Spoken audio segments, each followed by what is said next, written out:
want to say thank you first to our host today, to Isabel Benjumea, member of the European Parliament, board member of SM Europe, and Georgios Kyrtsos, member of the European Parliament, also board member of SM Europe of the EPP. Thank you that you are here in this timely discussion. Tomorrow, on the 8th of December, the European Commission will announce the new proposal on platform work. Then we have also the situation in Brussels. I think everybody in the bubble in the European Union knows in Brussels that's what's going on there. We will have also there really respond actively.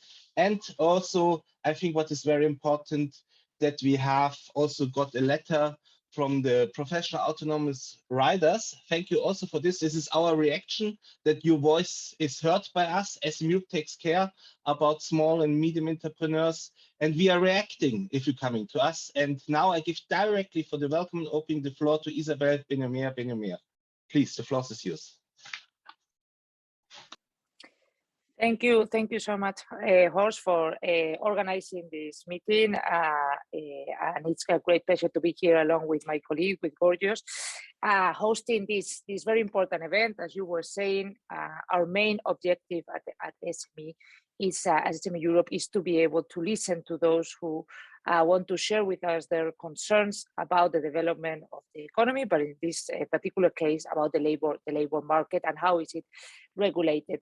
During this panel, we'll be listening to those who really know about the subject, the representations of the Association of Drivers, of Riders, the representation of those who have the companies who have developed this new business model, who creates a lot of jobs in the world and also creates a lot of benefits, and so they also pay taxes so that they contribute to the development and growth of our countries, of the Union.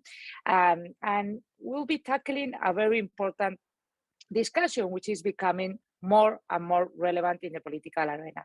Whether or not is it possible to find this balance between the social protection and the development of new business models that are, as I said before, create a lot of jobs, help to develop a lot of small business in local places, for instance, in the rural areas, and finally, they contribute to the growth of the European Union. We have with us a representative from Spain that I'm certain they will be able to develop much better than what I would do the Spanish case, because Horst was referring to the Uber case that is, as you were saying, in the Brussels bubble, is right now the hot topic.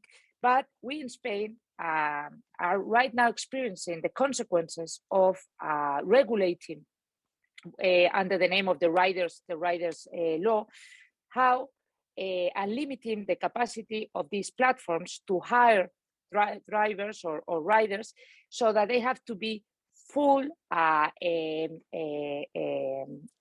contract people by this company. So that means that you lose the flexibility, you lose the capacity to let people have a part-time job in good conditions, as you force the companies to have full employees, instead of having this flexible model.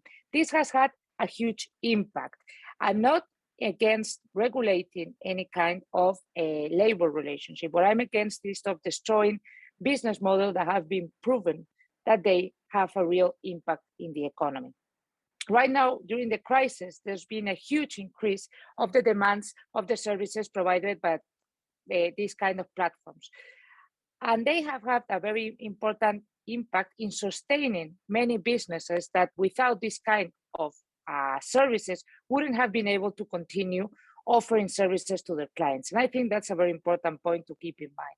Second, it has offered the possibility to have a job, perhaps not the best job ever, but a job to many people who was in the need of having a job. We always want to have the best possible job, and we want to work to offer the best social protection, by all means, to all the European citizens. But the first step is to be able to offer them the possibility to have a job. And if we destroy the possibility of have this kind of flexible a labor relationship between the platforms and the employees and the riders, we are destroying their capacity to at least have the chance to have a job. Right now, what is the consequence of the Spanish riders law? Is that many platforms have said that they will leave Spain, that they will not operate in Spain anymore. And that will mean that there will be job destruction. And again, it will have a bad impact on the small businesses. This is just a case study. And again, I said we have a Spanish representative who will for sure explain it much better than what I did in detail. But the Uber case is another example, and we have plenty of those around the union. We have to make a deep reflection whether when we as regulators take the decision to establish the a social protection frame, whether or not we are really helping the development of the labor force in each of our member states, or if we are just protecting the jobs of those who already have a job instead of creating more job opportunities. There's a lot of discussion whether or not there's abuse. Of course, if there's abuse, there needs to be a reaction from the state, from the authorities. But we need to be very careful in understanding how these business models work. I know that we have here today a very good panel where we have representatives of HERO, of the Association of Professional Autonomous Riders, where we have also the Drivers Association for France, and when we have representatives from Walk or a professional driver itself.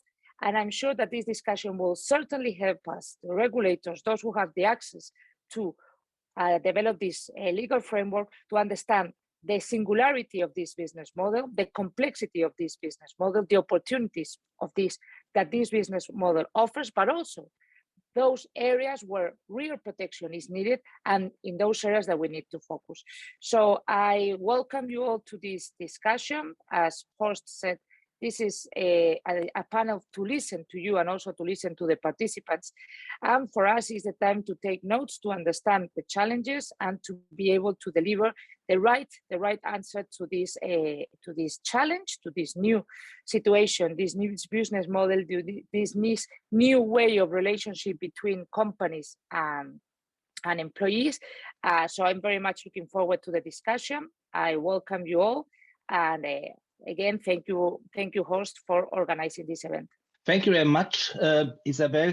I think you give us a perfect overview, the balance between grow and jobs and social rights and protections. I think this must fit together. This is not either this or this. It must come together. I think this is the point. And I will a little bit shuffle the order of the speakers, because you have also to go earlier. I would like to start with Adrian Porres Gonzalez, Executive Board Member of the Association of Professional Autonomous Riders. You are the reason why we start this discussion today, because you sent us a letter and give us awareness about your needs and also your worries. Please, the floor is yours. Okay, hello everyone. Can you hear me properly? Okay, hello everyone. First of all, I would like to thank you for this opportunity to talk, to give us a speaker in Europe, and because that's something we have always wanted, because we feel that here in Spain we haven't been heard at all. So it's always good to have a loudspeaker in Europe where we can explain ourselves, and let's see if we can try to solve this situation, or at least try to get to a point where everybody gains, right? Both states, companies, and also the most important, the workers. So I think this is a very important opportunity, and I'm a little bit nervous because I'm not really used to these kind of meetings. But I'm gonna try to make it as good as possible. I'm gonna try to take you into perspective.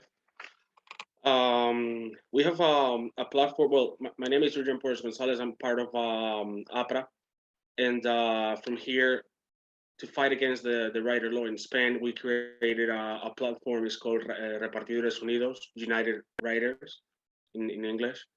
Okay, and we estimated last year. We estimated that the total amount of riders in Spain were around 29,300 people. But taking into account that some of us we work for different platforms, we collaborate with different platforms. We could say that we have like around 22,000 profiles working in the country, which are a lot of job positions, right? So I'm going to try to take you into perspective. By the end of 2019, there was in California it was announced the law AB5, sorry, that was approved, forcing the platforms like Uber or Lyft to hire directly all their drivers, right? As a response, Uber came up with a proposal with improvements that ended up being voted positively in a public referendum by 60% of the people, making this law to become ineffective. So at the beginning of 2020, our Minister of Work and Social Affairs, Yolanda Diaz, came up with a proposal to regulate this business, in her own words, based on the California model, right? A model that was actually rejected, as I said before. It was voted by 60% of the people in California to have a model with improvements, rejecting this law in California, the law AB5, which basically forced all the drivers for these platforms to be hired directly for the companies.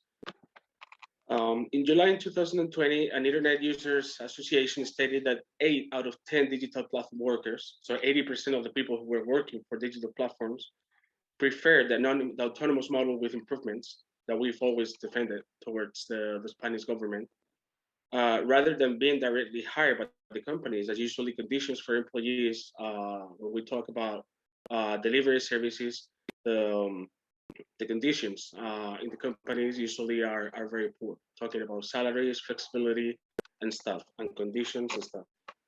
So let's remember this, 8 out of 10 people, we prefer the autonomous model than being directly hired by companies.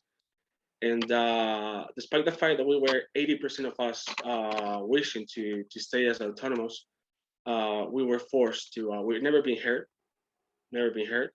And at the end, we've been forced to be hired by the companies, to be directly hired, which involves a major loss of job positions, right? By the end of September of 2020, we knew that a statement from the Spanish Supreme Court was released. And this statement said that a particular person whose contract was terminated, a single person, a single worker, this court statement said that this person in particular had a employment relationship with the company, but this person in particular. But what the minister did was take this statement, take it as in general, in a general perspective, saying that this court, the Supreme Court, said that everybody that worked for digital platforms had an employment relationship, and that is not true at all. What the Supreme Court thought was that this person in particular had an employment relationship. One person, not 29,000 people, right? And this is when the conflict started. By the time that the minister Yolanda Diaz was using this case to defend her position with the rider law, based on the way the platforms used to operate 4 years before. So let's remember that by the moment that the Minister of Job and Social Affairs in Spain was defending her law, right, the rider law, but this time this model was being judged by the way the companies were operating in 2016.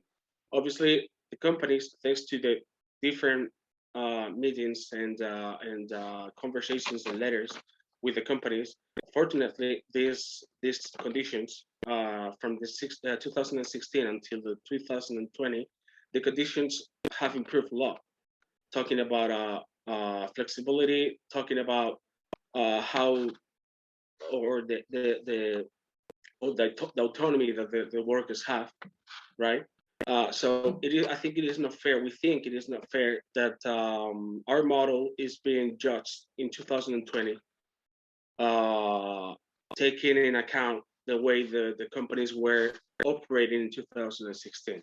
Right? I don't know if I'm explaining myself properly. Yeah. Okay. Yes.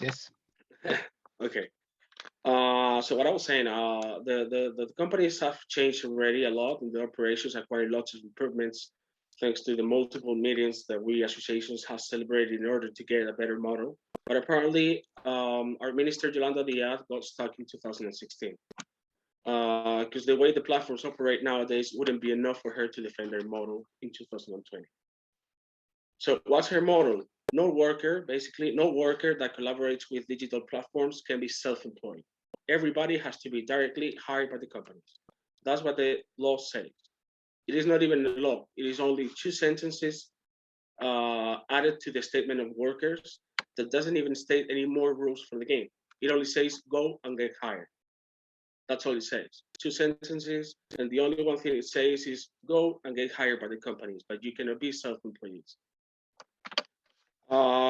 We've always been for a mixed model, as it already happened in Italy, France, or the UK, and it seems to be working.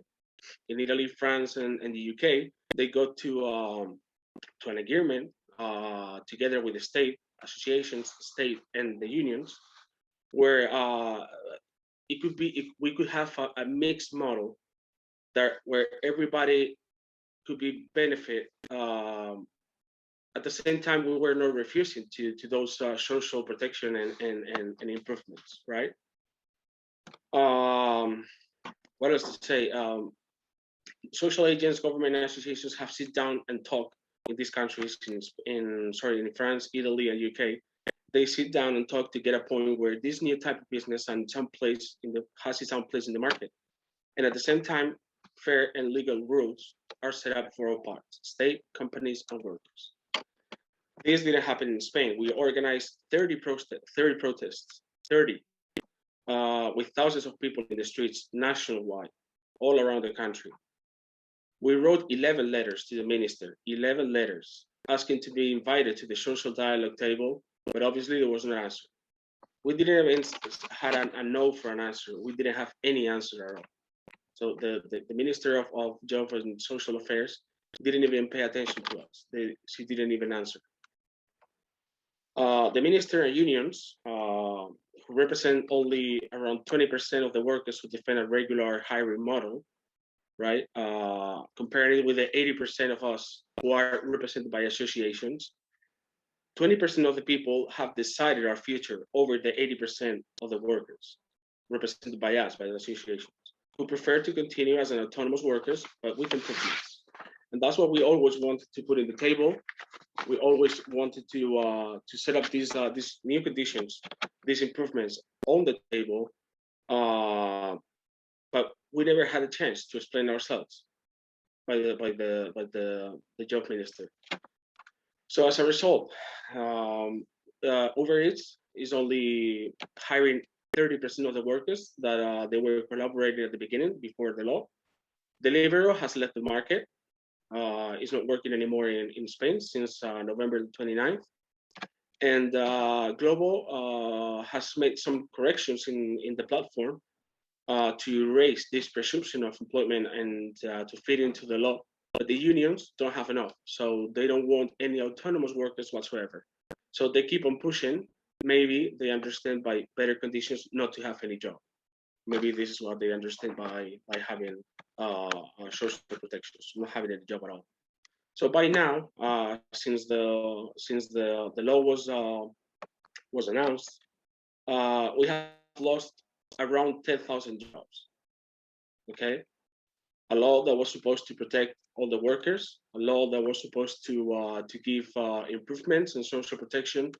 We find that the social protection is not having a job, right?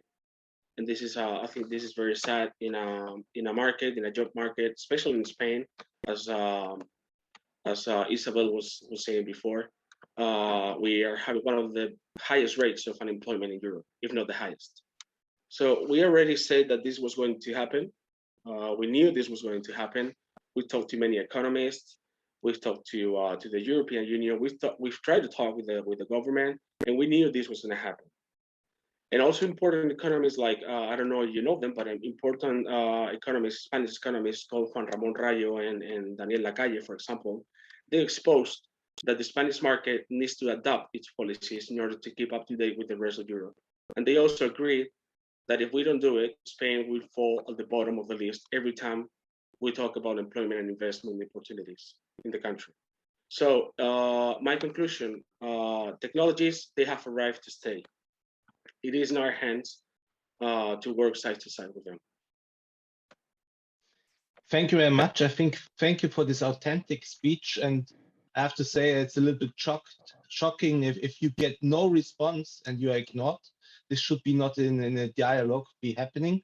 But I want to give, because Isabel, you have to leave earlier. Perhaps you want to react directly to this speech. Yeah, so sorry that I have to leave. I have another appointment. I just want to say to Adrian that Adrian will reach you and will try to help you to raise your voice and the voice of your platform at the European level. What Horst just said, the most important thing that you said is the government didn't want to sit with you. They didn't want at least to listen to you and to understand all the workers that you represent. So I think that's the key. The first obligation of any government is to sit with all people affected by any kind of regulation. So that's very, very important. And it was very interesting to listen to you. You gave concrete facts and you really know what you're talking about regarding the Spanish case. So my office is open to you and also to the rest of the speakers, which I do apologize for not being able to continue. I have another commitment. I have to go right now to play football in a special children's school to help them, give them visibility to their cause. So I'm very sorry I won't be able to stay here. But again, my office is open to everybody. I leave you in great hands with my colleague, Gorgeous. He's an expert. He's very much involved in all the SMEs issues. And I'm very sorry I won't be able to stay for the rest of the event. Thank you very much, Horst. Thank you, Isabel. I think this is the invitation is also will follow also actions, because SME will establish a working group, special for self-employment and entrepreneurship, and we're inviting SMEs and self-employed stakeholders to this group. And Adrian, if you want to be there, or one of your associations, we want to follow up. This will be not a one-shoot event. So what Isabel promising, we are doing really, we are listening to you, and we are also trying to turn this in action. So now we're coming to Christian Poppe, Manager Global Policy, Public Policy and Government Affairs Delivery Hero. You were also involved in or affected by this Spanish case. I think you Delivery Hero left Spain, if I'm not wrong. Please, the floor is yours. Yeah, thank you, Horst. I need to correct you a little bit there. But indeed, we were not at this point active in Spain, but I'll get to that in a bit. First, just to respond to Adrian, that was like a really insightful speech, I thought. And indeed, while we as Delivery Hero are not active in Spain, you know, what you said is what we experience in so many other countries, and what mirrors exactly what the riders in the countries we operate in, and that's around 45 countries around the world, but also in European countries like Greece are telling us, right? So the key engagement drivers for them are flexibility and our pay, and those are the number 1 and 2 priorities. And yeah, the current trend to disregard the voices of the most affected parties, of the couriers in this case, but also of the platforms. Yeah, I think it's the disappointing trend. Sometimes in this special case seems a bit like certain policymakers speak to a few selected unions, and it turns out more to be of an echo chamber than really an open dialogue. So yeah, I think it's super valuable that you raised this perspective today in the panel. And taking one step back, exactly, I'm here for Delivery Hero. And Horst, I think you had rightfully an issue with kind of assigning Delivery Hero to a certain market, or even with the brand. So maybe just for an explanation, Delivery Hero is based in Berlin, but it's not a consumer-facing brand. We are Delivery Heroes, the parent company of many well-known brands. One is eFood, the Greek market leader. That's a subsidiary of Delivery Hero. Others are Foodora in the Nordics, for example, Foodpanda in Central Eastern Europe. Yeah, overall, we operate in more than 40 countries, and started as a food delivery service. We've developed into an own delivery service, own delivery platform. So we work together globally with 700,000 riders, excuse me. And again, yeah, in Greece, we are present with eFood, market leader there. eFood employs 750 office employees, works with more than 3,500 couriers in Greece, with different engagement models. Get into that in a second. And yeah, in Greece, we are there in over 90 cities, work with around 20,000 vendors.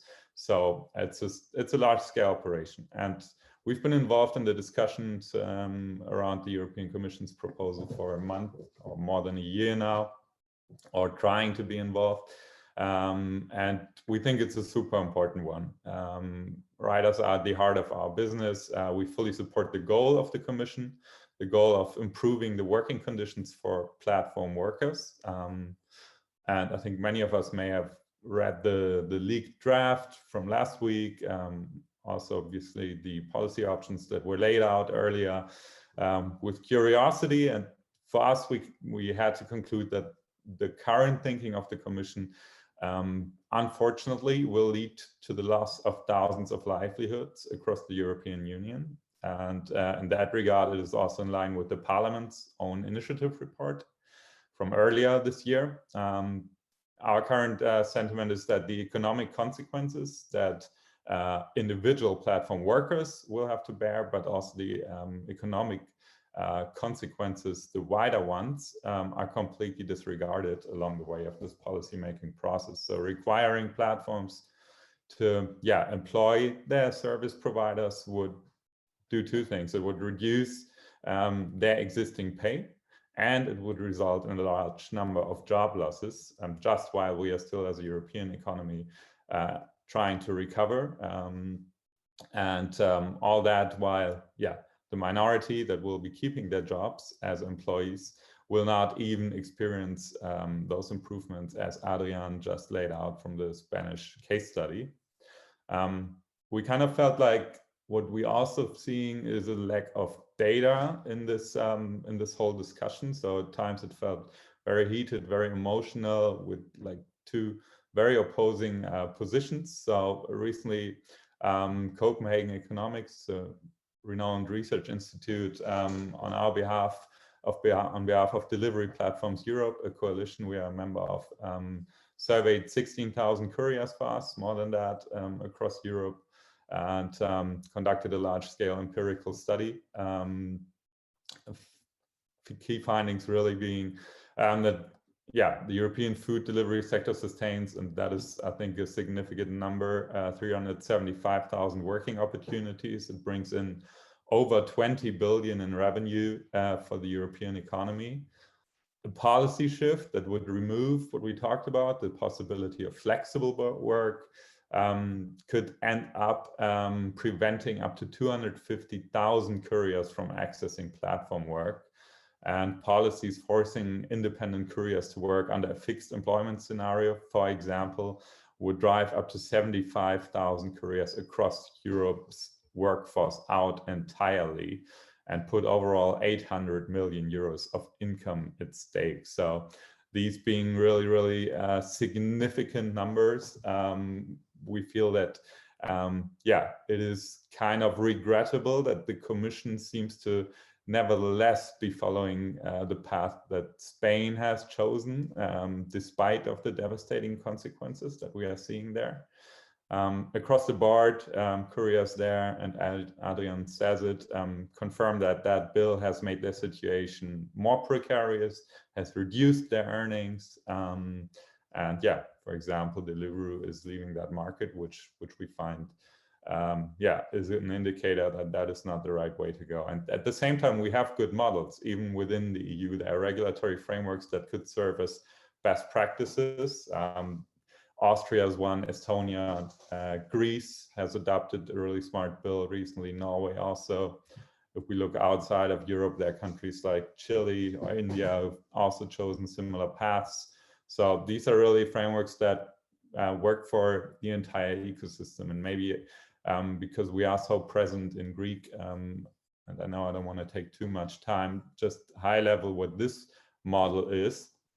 It's a really fresh one from this year, and introduces some really smart provisions on the relationship between what they then call digital platforms and workers. that specify that workers on platforms can be employees or can be independent contractors by their own choice.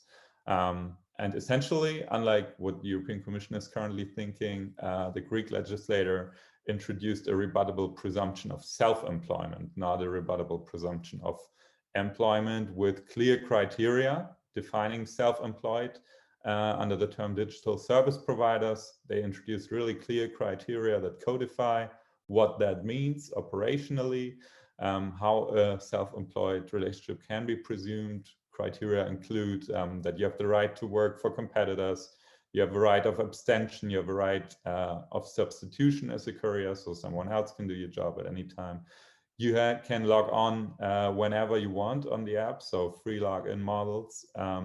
You choose the time, you choose the location of where you work, so the maximum of flexibility. And at the same time, this law provides a lot of additional rights, a lot of additional benefits to the self-employed that are equal to the rights that employed couriers have there. So they are entitled to organize, to collectively bargaining, even strike via organizations, via unions, or other collectives. It contains comprehensive health and safety provisions like full social security. Service providers there are insured in the national social security entity. I think it's called EFKA, as self-employed individuals, which is often a problem in other countries. When you do that, you cannot do that. And in other insurance-related aspects, you are risking reclassification from self-employment to employment. They have privileges of healthcare there, according to the Greek model. The self-employed retirement and invalidity pensions are included, even unemployment insurance with unemployment benefits for up to 12 months duration. So really a fair and equal framework, treating both, both very similarly. And we've been seeing that this law led to an increase of employment in Greece, actually. And to improvements of the services per se. Couriers are really embracing this new possibility to choose freelance, to choose this flexibility. Following the passing of that new law, we see with eFoods that the riders are in their vast majority preferring the new model, as it is more flexible and as the pay is higher. And if we look at the job applications, that choice is being made. So just to conclude, maybe, we believe that this upcoming proposal should, as some governments have done it, as I've just laid out, enable governments and platforms to adopt concrete measures to actually improve the working conditions of platform workers, and not just focus on end up tangling up in their focus on introducing ideas like a reversal of the burden of proof or presumption of employment.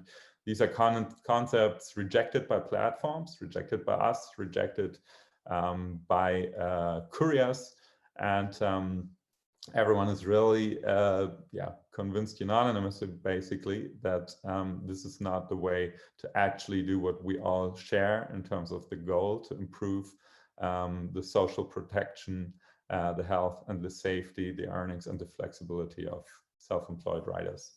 I think I'll put an end to it here. I think there's a lot of other very, very knowledgeable speakers that I would pass the word to in this very moment. Thanks. Thank you, Christian. I think you give us really a good link now from the Spanish case to the proposal of the European Commission, and also the link to best practice and worst practice, with best practice, like I understand, from Greece. I think this lack of data, this is not only there in this legislation a problem, but also that it's increasing this ideology factor, that you have only this black and white approach. I think this is totally wrong. I think it is, you have never to forget that social is not only protection, social is also what is creating jobs, because without jobs, you have also no social protection in the end, in long term. And I think we should not forget this is linked together. I would also now shuffle again the order of speakers, and would say that Samuel, you starting, Laurini Kari, head of global public policy of Volt, because Silva Joseph cannot be here, she has only a video, that you can already fit a link to these speeches before. Please, the floor is yours. Great, and thanks for having us. We of course, as Volt, we fiercely compete with many of the delivery hero brands in many of the countries, but this is a topic where we fully agree with each other, and our vision here for good legislative frameworks is very much aligned. So I won't be repeating everything that Christian said, just to say it again, but maybe I'll add a couple of elements on top of that. But firstly, maybe to introduce the company, given that we're not operating in some of the markets where the participants are based in. So Volt is a Helsinki-based technology company. We operate a restaurant food and retail intermediation and delivery platform, operating in 23 countries at the moment, mostly within and around Europe, but also in Asia. We started off in 2016 as a food delivery company here in Helsinki, but obviously have relatively rapidly expanded internationally, but also have expanded into different verticals, and sort of like the vision for the company, and to a large part is becoming already a reality, is becoming a general e-commerce player. So what we see happening in the sort of like the instant delivery or on-demand delivery platform market is that players are moving at the forefront of the third e-commerce revolution, so to speak, where we see that we to some extent move from ordering things and shipping items from the harbor of Hangzhou, which are then delivered in 3 days, to ordering retail items, everything that they may need, which exist in their cities, from local brick and mortar retailers delivered to their homes on demand by courier partners. Now, the courier model that we operate is essentially very similar to others in the market. So our courier partners are able to completely freely choose when to log on to the platform, which tasks to accept and which to reject. So there's like wide variety of ways of using our application to earn an income. Some may come onto the platform, log on for 2 hours to do deliveries and log off again, and then not show up for the next 7 months and then come back for a full week. Or someone may come and work, do a few deliveries every weekend, or someone may actually use our application as their main source of income. So it's completely up to to our courier partners on how they use our application to get a source of income. And of course, when you operate such a marketplace where you have merchants on the one hand who need to get value out of being on the marketplace to attract a new customer base, you have customers who need to get value out of the marketplace by having access to an inventory and convenience through delivery. You also need to have a very compelling offer for the people that provide delivery services through our platform. And that's why listening to our courier community is incredibly important to us. We, of course, have all kind of focus groups and town hall meetings, etc., but also do statistical and survey analysis of the pulse in the courier community. So every 3 months, we survey our courier community and measure their satisfaction with different elements of what we're providing as a platform. And we constantly see very high levels of satisfaction with the work itself. We see very high levels of satisfaction with the compensation that people are earning through our platform.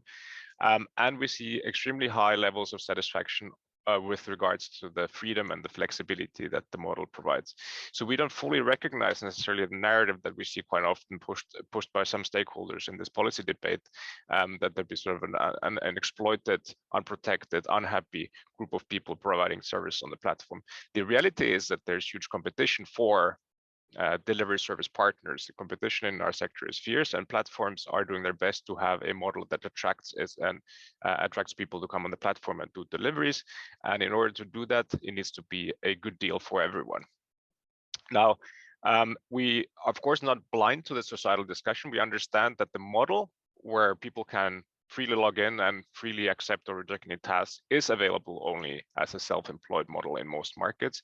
We also understand that that comes with certain societal concerns. Self-employed individuals have a worse access or weaker access to social nets, safety nets compared to employees. There's also the business partners or platforms as business partners of self-employed individuals are also not allowed to provide better protection benefits like as they would be allowed to do if they were to be employers. Now, the easy fix of addressing sort of like these shortcomings, maybe the sort of weaker access to social safety nets or weaker set of protections, is to force everyone into employment. And it's understandable that it's like initial reaction by someone who's not very deep in the discussion here. But what is quite often is sort of what some of the stakeholders fail to understand in this debate is that employment looks fundamentally different than self-employment.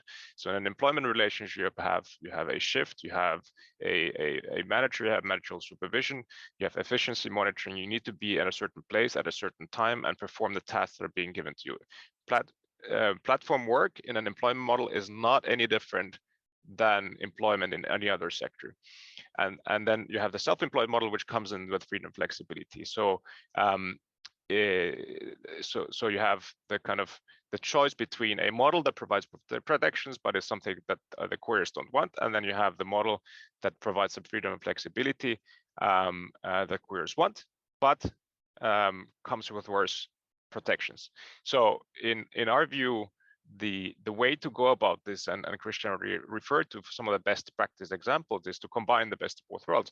Have a framework that allows people to freely work whenever they want, however they want, accept any task they want and reject any task they want, but provide them with better protections. As Christian mentioned, in Greece, for example, you have legal clarity around what self-employment should look like, but you have collective bargaining for self-employed, you have employer-like obligations for platforms when it comes to health and safety obligations. We have also at EU level advocated for collective bargaining for self-employed, for our ability as platform to deduct and pay tax and social security on behalf of self-employed individuals. And we have advocated also for allowing platforms to put in place better protections such as broad insurance coverages, etc., without the risk of that leading to a misclassification or reclassification of the workforce. Now, maybe one point, given that discussion is happening in the context of upcoming EU level proposals, we understand that the EU Commission wants to do essentially two things. One is clarify the conditions under which someone would be presumed to be an employee, and two, once having clarified that and once having established who is generally self-employed, improve the working conditions of those who are generally self-employed. And that on a high level is fundamentally something we very much support and agree with. That needs to be done. Provide for clarity and then provide for better protections for self-employed. Now, the devil here is in the detail. What are the conditions that the Commission will put down as indications of employment? Now, we understand that one of the criteria that the Commission is currently assessing is pricing. Should self-employed be able to freely price their services? So should the fact that a platform sets the price of a service provided be considered an indication of employment? Here we understand where this is coming from and understand also the importance to sort of clarify the freedoms that self-employed ought to have. But pricing in particular is difficult, and we see that there's a big risk that it backfires in terms of the social objectives of the legislation. So our fear is this: if there's sort of if platforms lose the control of ability to lose the ability to control the pricing on the platform, it leads to a price competition between self-employed in the platform economy, which will push earnings down, and we'll see sort of a race to the bottom in terms of compensation. So that's, for example, an example of one of these details in the upcoming legal framework that need to be looked at holistically, and to make sure that the criteria steers the platform economy into like a fair, social, sustainable direction without unintended consequences. Maybe let's also pause here, and I look forward to the conversation later on. Thank you, Samuel, that you give us now also this perspective. I think this with the free prices, I think this is also sometimes a way you don't forbid the business model, but you are destroying the business model. But the effect is the same. You're closing these companies, and also you're destroying jobs. I think there we must be very careful that it's also practicable and it's also good for the market. And I think we should not forget that for consumers is competition good, but it must be also functional. It must be this works. It must be making sense. And what you're explaining, everybody would understand that it cannot work like this. So here I want to also go directly to Mohammed Saman. He is a LVC driver, and we talked about also about what you are doing. In fact, it's your job, and politicians want to protect you, and sometimes there is about also competition to say platform workers are not only must be protected, because perhaps there's also unfair competition to the traditional taxi drivers in your case. And now it's happening this in Brussels, where you have now all this crisis. Is this also a problem because it is not so the clarification on your work is not clear? Give us your situation, your perspective, and what's going on in Brussels, and what you are doing, what you are expecting from the European level, and also from the politicians. Please, the floor is yours. Thank you very much. Thank you very much. Thank you very much to all the speakers as well, who are here to listen to all of us. Well, I can first introduce myself quickly. So my name is Mohammed Zaman, and I'm a professional LVC driver. And besides that, I also work as an financial administrator for Internal European Affairs based in Brussels, near the Brussels Parliament. Near the European Parliament. So I have two jobs. I have my own company of LVC. Last year, so I started, I can actually share my experience with you guys, what's been happening here in Brussels, and how it came last year. So I started my own company of LVC in 2020, and then bought a new car of 48,000 euros because the Brussels government, Brussels Mobility, is asking us to have at least a car of 34,000 euros. So that's a lot of money. We invested, so I personally invested in that much money, and then we were not informed actually what was going on with Uber and everything. So the case was actually in the court, and then last week we were received, the court gave the judgment that it's an ordinance of 1995 where LVC drivers cannot use the smartphone to receive rides. So we were banned last year. Uber actually shut down our accounts, saying that they have to go through the law, and the law says that LVC drivers cannot use the smartphones since it's the law of 1995, where the smartphones actually didn't even existed.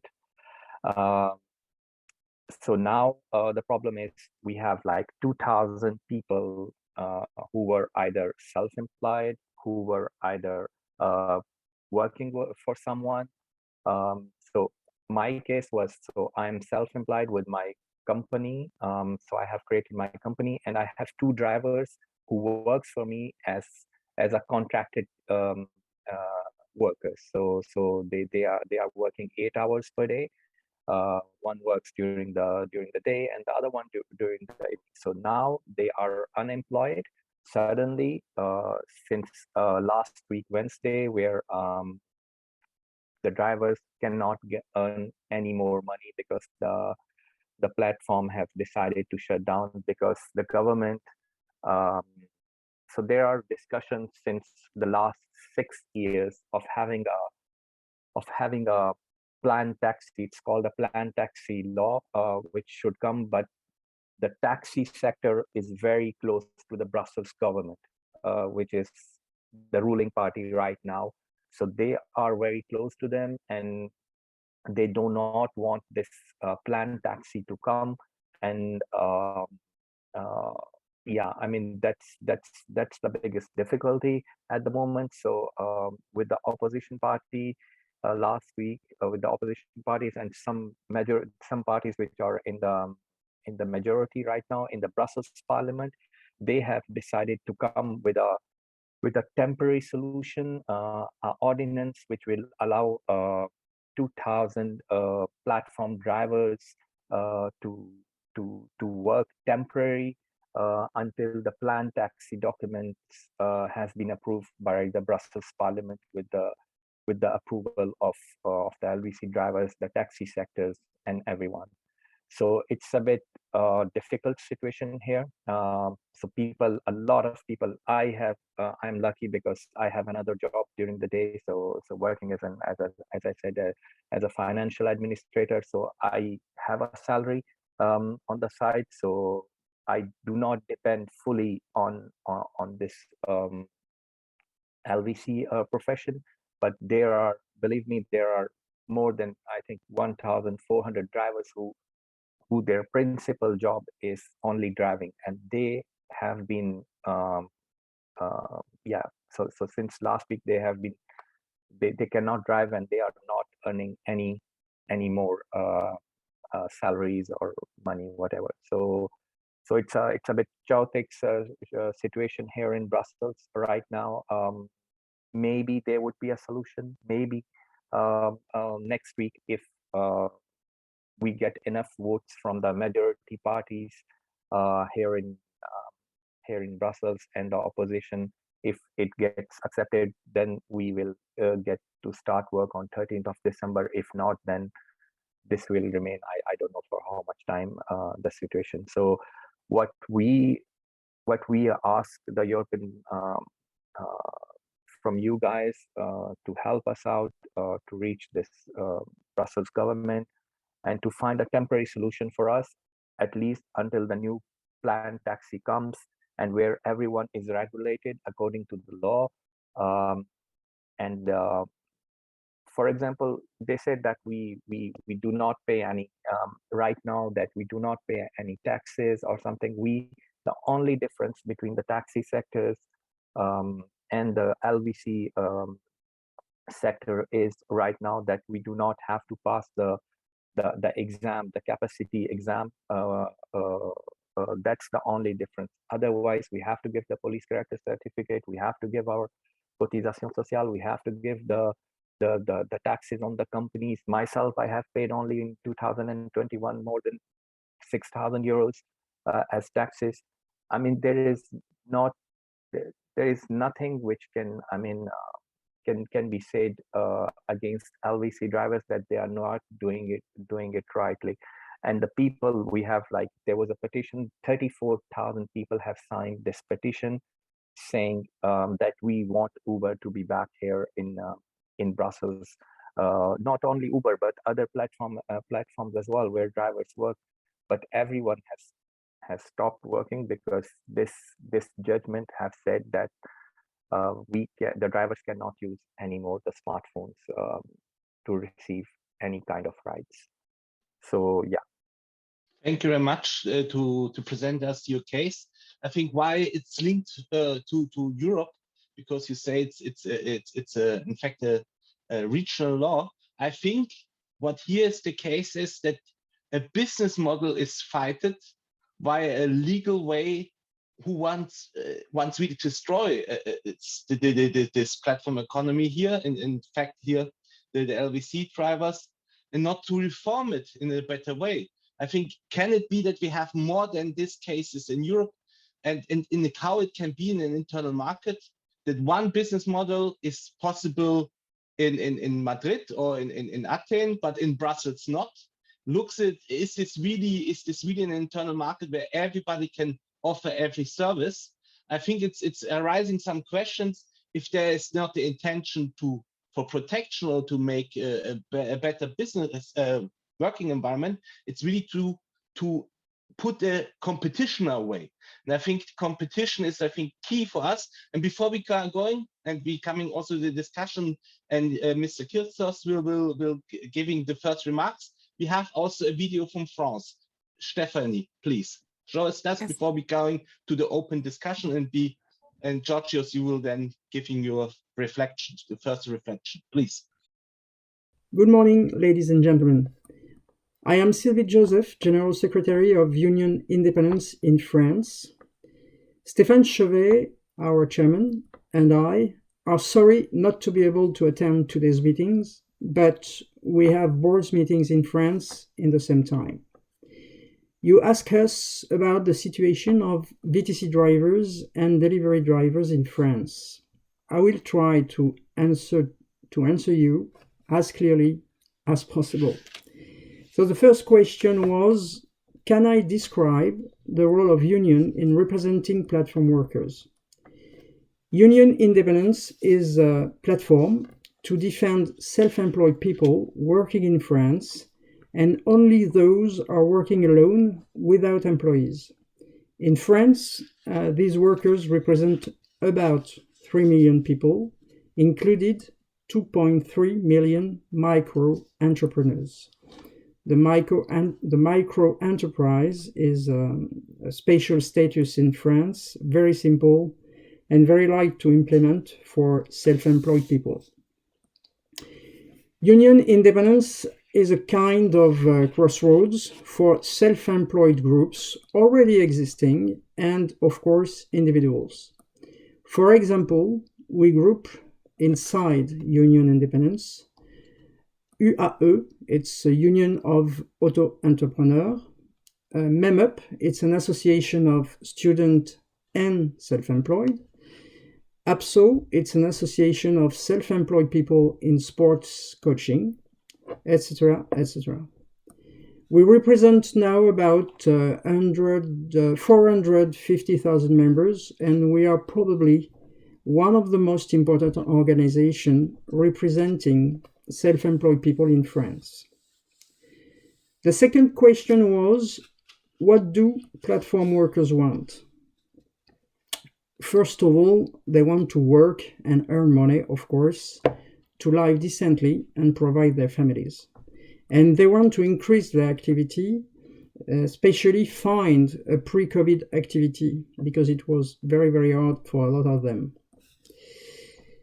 They want to be represented and establish a social dialogue. Workers' representation would be ensured in France via platform election every 2 years in a few months. Drivers, especially VTC drivers, wants to share knowledge of platform algorithm by representative VTC drivers, and they want to understand the reason for the untimely disconnection. It's a great problem. They want also access to the same traffic conditions as taxi driver, official taxi driver. They want to be helped to invest in clean electric or hydrogen vehicles because of European Green Act and restriction on movement for fuel vehicles in large cities in 2024 in France, probably in Europe. These are, for example, specific bank loans or appropriate taxation.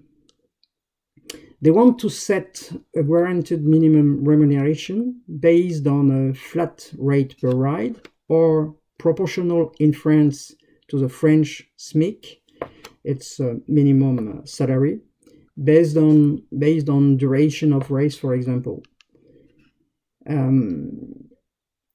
In France, according to a government study, 61% of VTC drivers earn more than 1 SMIC. It's about 1,500 euros per month, and only 9% of delivery drivers are more than 1 SMIC.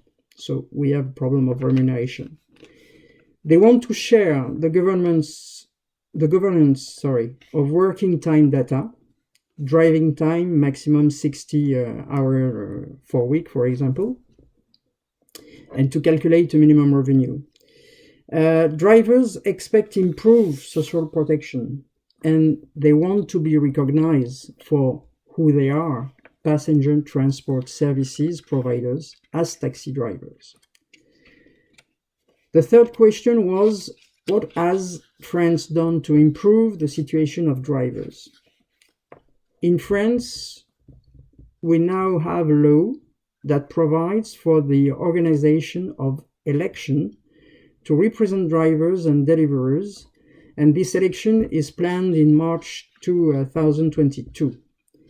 It will be a digital election.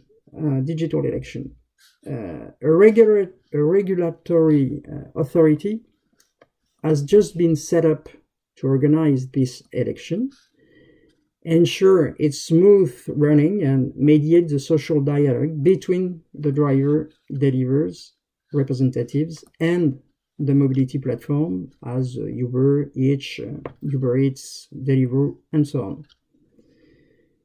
This is a first step in representing this is the first step in the representation of self-employed people, and there are only in France in this sector of activity there are only 100,000 people, but it's a first step towards the reconnection of self-employed trade unions and the right of unionize and to organize social dialogue and social protection. And the fourth question was, do you think that reclassification is the only way to improve conditions? Frankly, for unions, it's not the best way. Why? We carried out a big study in February 2021 on self-employed's expectations with Odoxa. More than 2,000 self-employed people and more than 1,000 French people responded with the quota methods. The main results are the following one. 70% of self-employed people were employees before. 85% have chosen voluntarily to be self-employed. 42% for the autonomy. 42% to organize their job and schedule as they want. And 26% to find ethic and meanings in their job. And only 19% to increase their revenue. But 41% of French people have renounced to become self-employed because of lack of social protection. And we have in France a special situation with VTC drivers and delivery drivers. 25% of VTC drivers and 29% of delivery drivers are in the same time self-employed and employees. And what self-employed people said, 66% said we are not represented. 77% we are not taken into account by government. And 81% we are not listened for decision about us. 70% want to be represented by association as union. And 92% said that they will continue to remain self-employed people. So, for us, in Union Independent, the best way is the social representation and social dialogue, not reclassification. A poor self-employed or a poor employee is a poor worker. So the main issue for self-employed people or employees in services activities especially, as wealth, food, delivery, transportation, and so on, is earning money decently and be respected and have social protection, not reclassified. Thank you for your attention.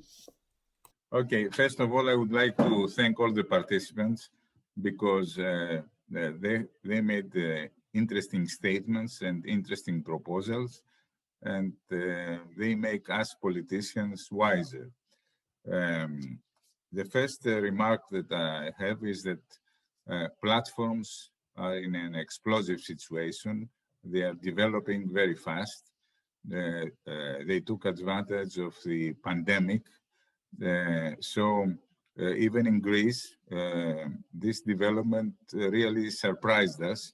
It's very dynamic. It's a new way of, let's say, of new way of everyday life. For instance, when I visit my eldest son, my younger son, who is 35 and very successful in shipping, and he's with his wife and child, and he organizes our lunch through platforms. This is what I noted. He knows what he wants, where to order it, how to order it. He knows how long it will take to be delivered.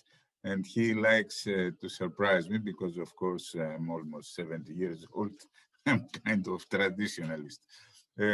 So this is the new way of life, and this is developing in a very interesting manner. Of course, Spain and Greece are special cases. This is one of the problems that we have in making this discussion. Greece has they have a high unemployment rate, the highest. The good news, quote unquote, is that Spain has started to have a higher unemployment rate than Greece. So we are the number 2 and not the number 1 in the European Union of the 27 member states. And this creates a lot of pressure for the politicians. And also another problem that we have, especially in Greece, is a high budget deficit, something that our friend from Finland cannot easily understand.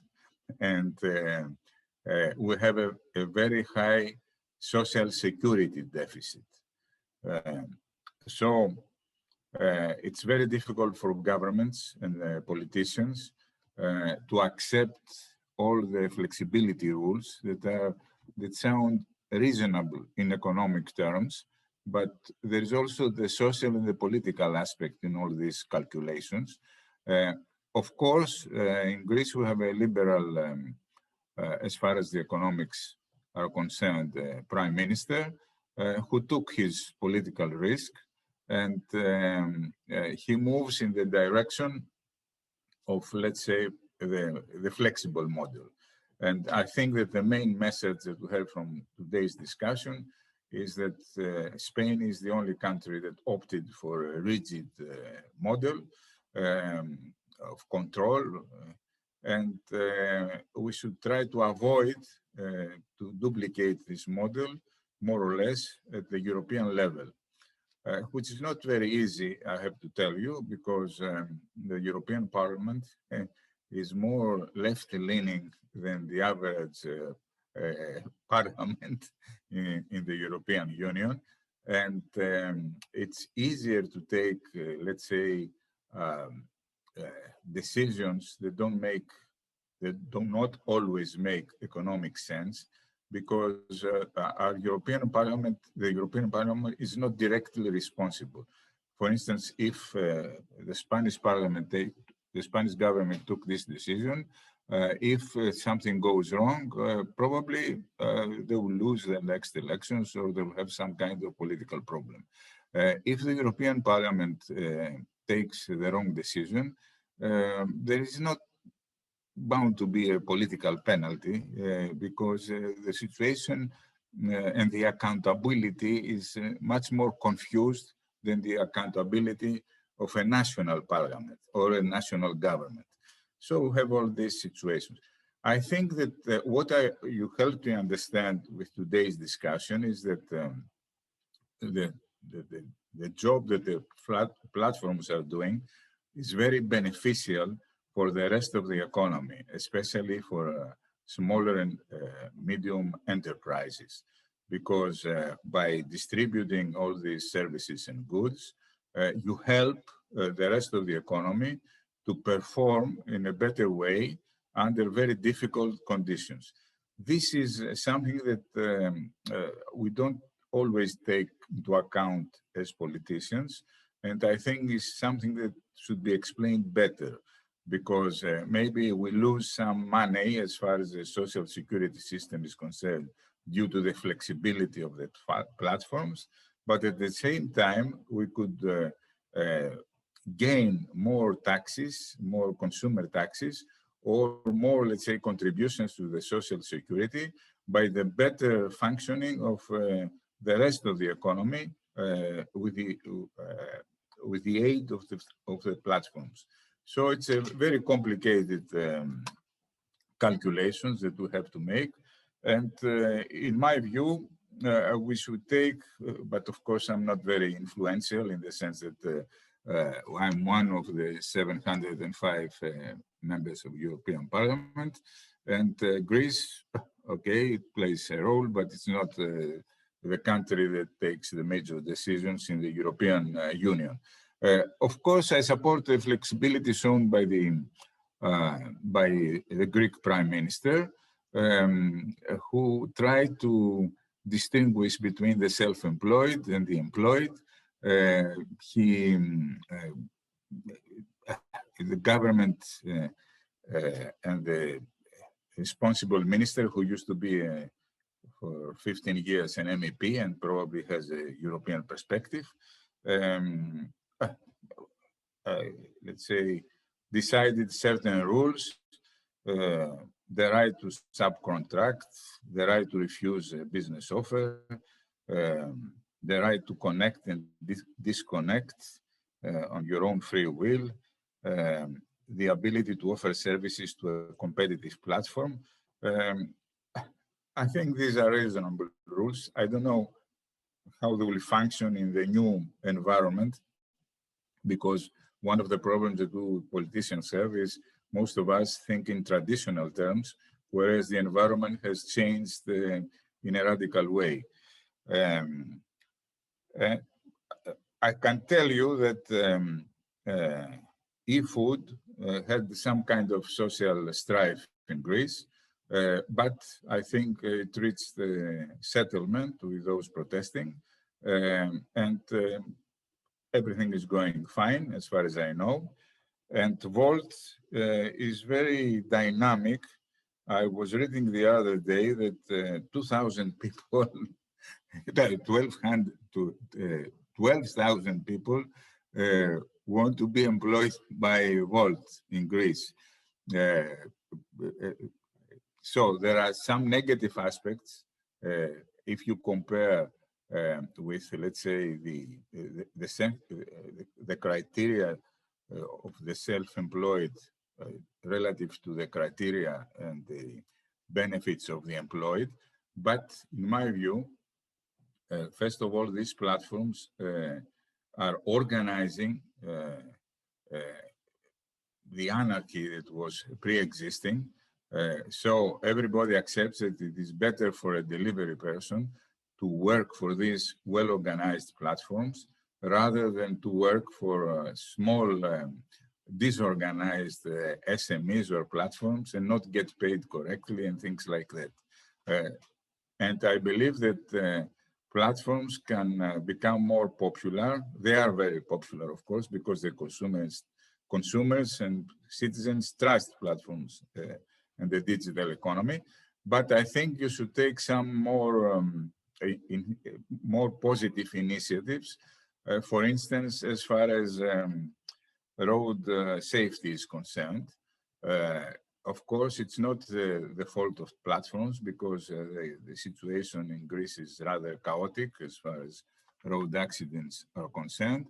I recently visited Taipei in Taiwan, and I stayed there for 3 days. We kept going back and forth between ministers, the prime minister, the president of the republic, and thousands of people were using their motorbikes to move around the big city. And I couldn't find, during the 3 days that I was observing the situation, one rider without a helmet. protective helmet. I couldn't find it. If you walk in Athens and observe the situation, at least 1 out of 3 of riders do not use a protective helmet. So there is a tradition of lax security, and I think that platforms could take the initiative on that type of social issues. Another proposal that I have is that we should try to include the self-employed in a better way in the social security net. Your companies are taking some initiatives, positive initiatives in this direction. Maybe the government will make it less expensive for the self-employed to participate in the social security system. Because one of the reasons that people prefer, especially in Greece, prefer to be self-employed rather than employees is that they wouldn't like to have a major contribution, a very big part of their income as a contribution to the social security system, who is in a financial mess. Okay, these are my, I can tell you that I'm wiser after listening to you. I don't have the solutions, but I'll strive to find them. And I'm definitely in favor of a flexible approach with increasing social responsibilities. Thank you very much. Thank you. I think you gave us really a political and very honest perspective and personal perspective on this. But I think what is very interesting for me also that there's also what you say in the beginning, a different point of view between the left and the middle right parties on this. Is this approach that self-employment is already always listened, has not a good standing in the left parties, and self-employment is something we encourage people in our different picture of economy and humanity. Please, Georgios, is this a different approach? Yes. Of course, and I think that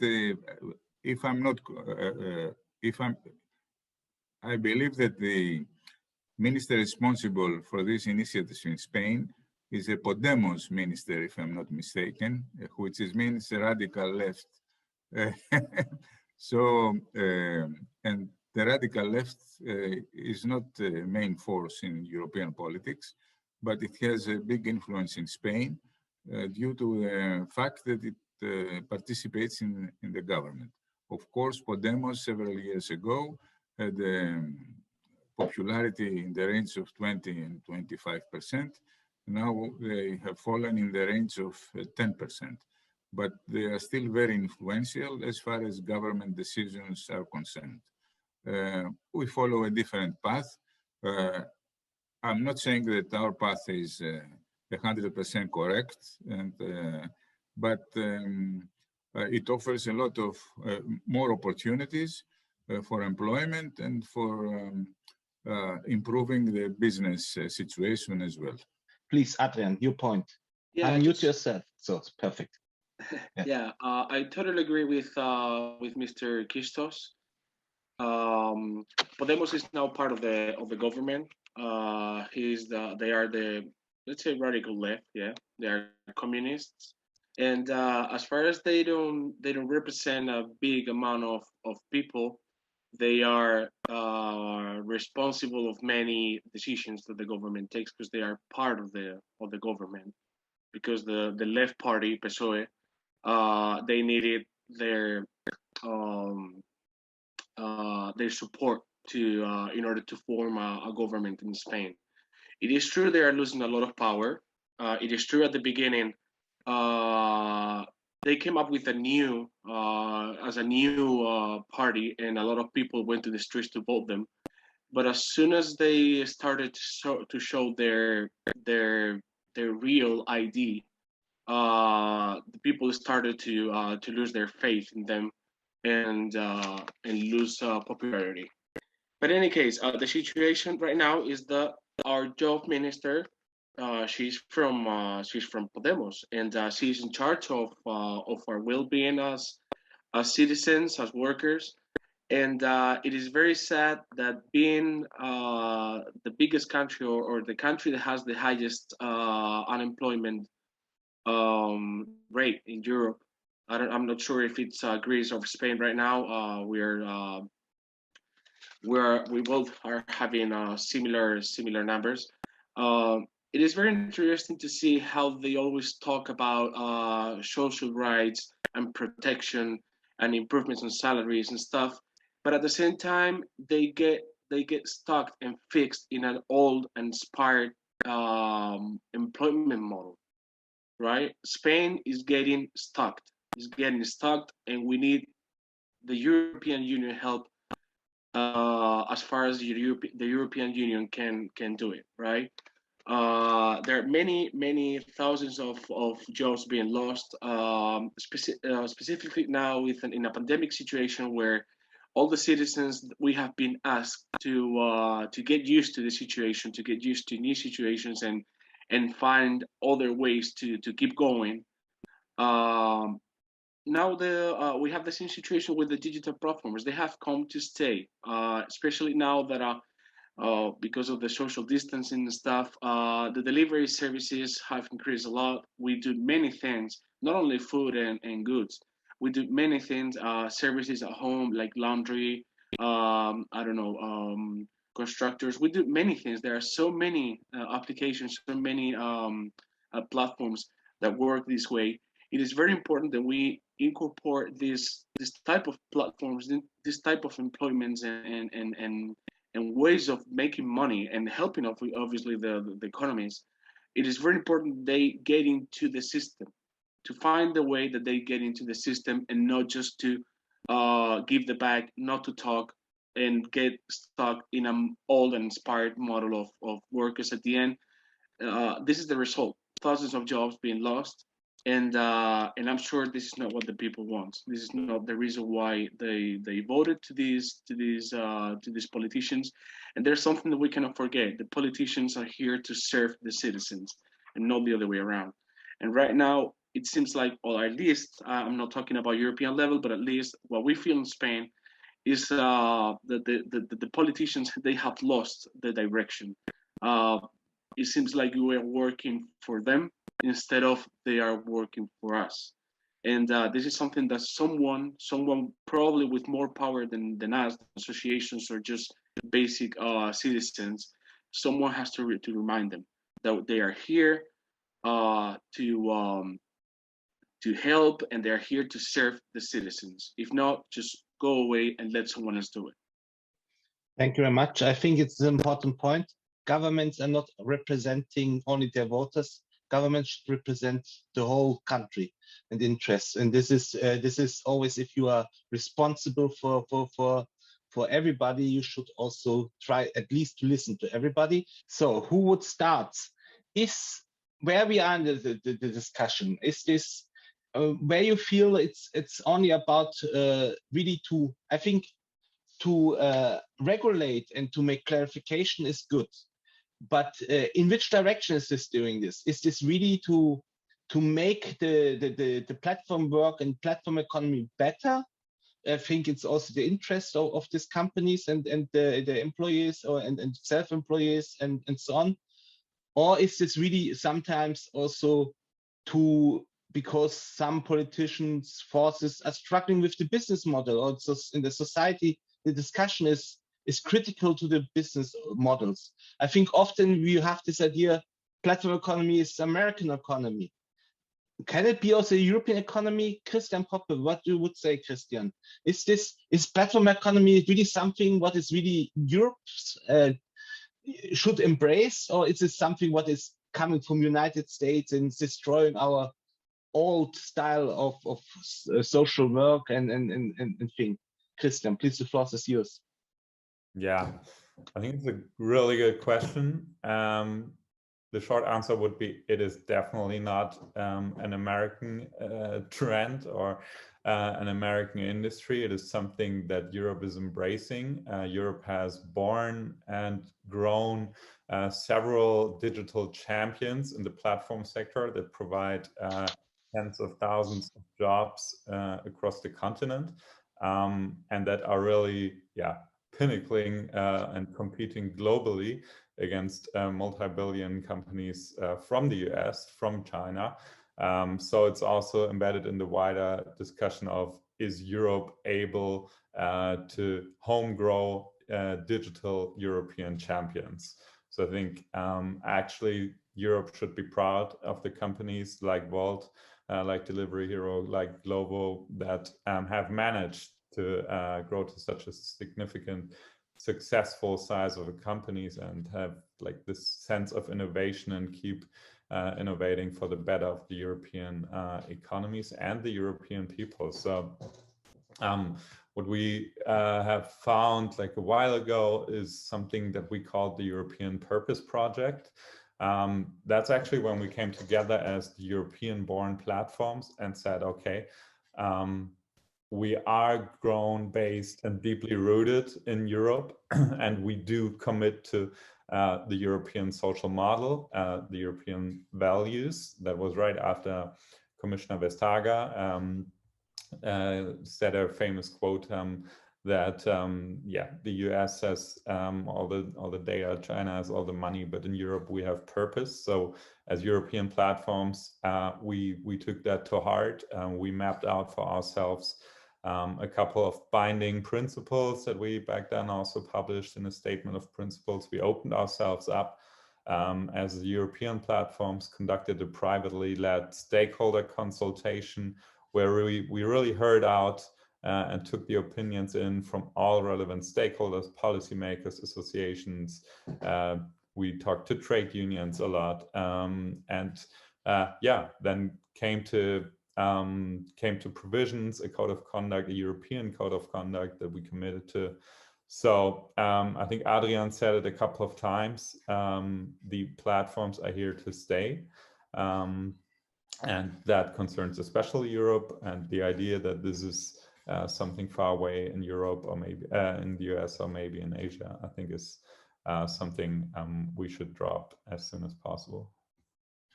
Thank you very much. Samuel, you told us that you are interacting, you are listening to your partners, in fact.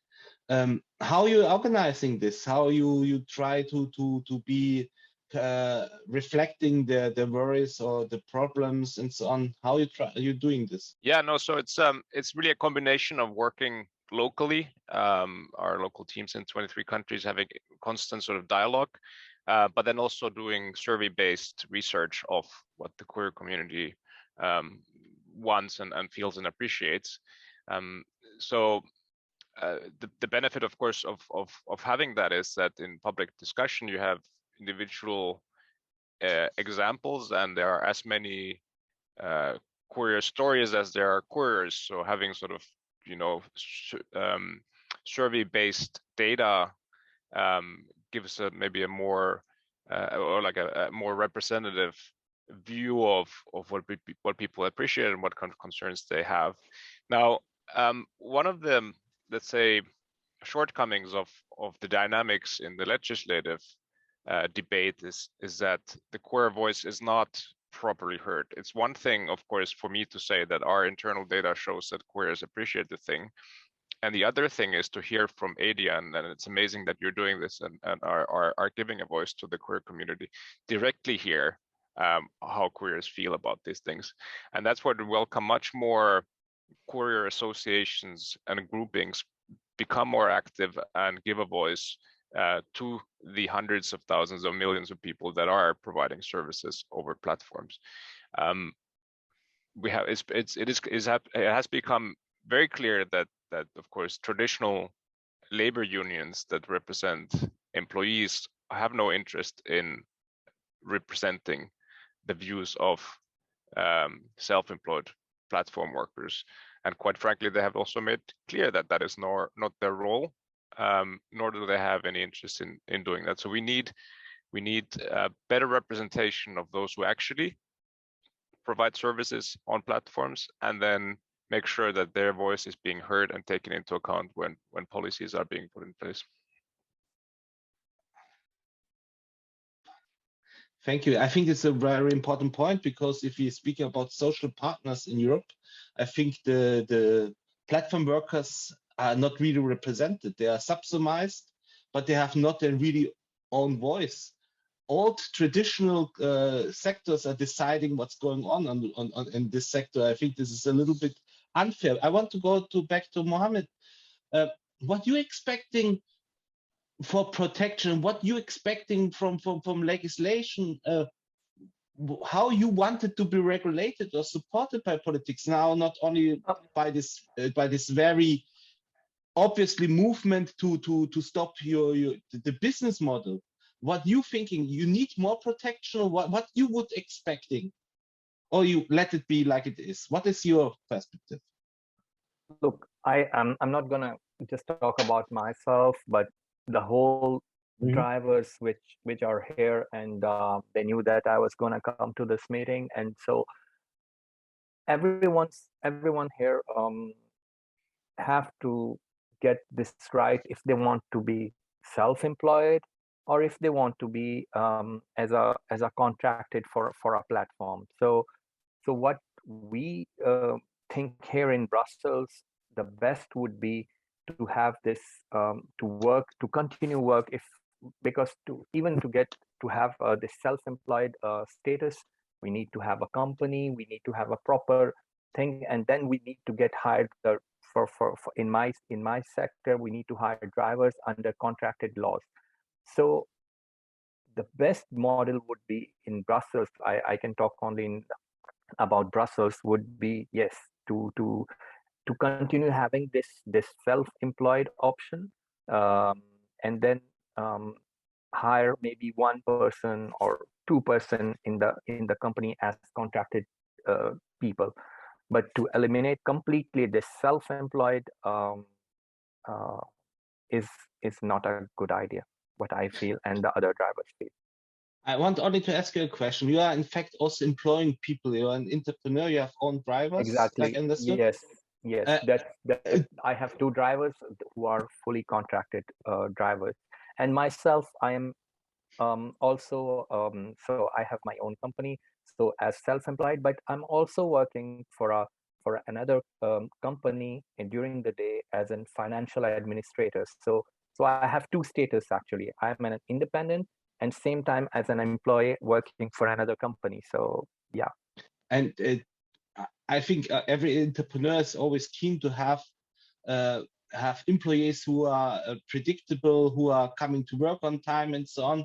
Do you think is there, you can choose your drivers like you want because there's an a great pool where you can, or do you think really you have also to give efforts that you get the best drivers and so on? How this works? Is this really always something, because the idea is always the drivers are coming because they have no other option? Or is this really something that's coming because to you and saying, I want to work flexible? What is the reasons? Are they full-time employed or part-time employed?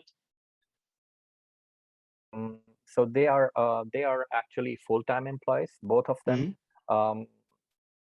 When I hired them last year, they were both unemployed since 10 years. 10 years, yes. So they didn't have any kind of job here in Brussels. So I offered them, I knew them, and so I offered them this job, and they are really happy with what they are getting and everything. So I mean, for me, it's important to have this self-employed status, but in the same time, something that says that you can have one or two contracted persons in your company. So, but both things are equally important, I feel. Thank you very much. This is impressive. 10 years. I think this is normally out of job. You never come back. In fact, if you're long-term unemployed. Georgios, I want to give you now the conclusion, and then I will make some the video. We will see. We will add to this record from Miss Silvia Joseph, so you can listen. You can watch it later. So it's very sorry that we could not play it here. But now, Georgios, your closing remarks. Well, I think that we should cooperate and talk and discuss the issue among ourselves and in a wider sense to improve the flexible model. This is the path we should take as SMEs, as EPPs, as EPP. Of course, we face a big challenge in the sense that if the Commission's proposals and a lot of political groups in the European Parliament move towards the exclusive model that's applied in Spain, there will be some economic and social consequences. I think that we can improve the situation by explaining how important the platforms are for the functioning of the wider economy, especially as far as SMEs and the service sector is concerned. It is something that the public has not really grasped the magnitude, I mean. And of course, I insist that the platforms should take some initiatives to send a message that they are social sensitive in social issues and move closer to society, for instance, by improving safety in the road, or let's say by promoting, I don't know whether this is feasible, but this is a proposal, motorcycles that are electrical. Since the society is changing, I think that this message should be spread in different ways. So I don't have the perfect solution, but this is the way that I'll move as a politician, and I would like to thank you for helping me understand some of the issues. Thank you, Georgios. I think this was a very good event today, because we had not only the voices we know from Brussels who are fighting for your interests, but also to have the drivers here, the voices from who are working here daily as platform workers.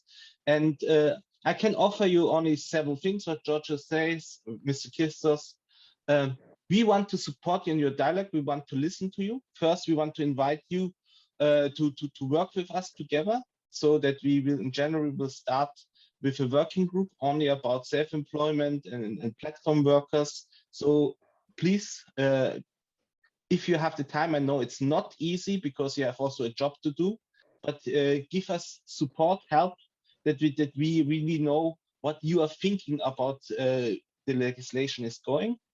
Second, Adrian and also Mohammed, give us a list of all the government institutions who are not responding to your letters. SME Europe will send letters and will ask why they don't respond. I think this is a democratic duty. And we will also send letters to Vestager and Schmidt, only to see the points. I think SME Europe is a strong voice for self-employment, and we perhaps not always agree with everything, but we have to say we are open for dialogue, and we are also going behind this if really these institutions are not working, if they're not coming to you back, because I think this is also, Europe has to understand that it's about the citizens and not about ideology, and we have to listen to the citizens.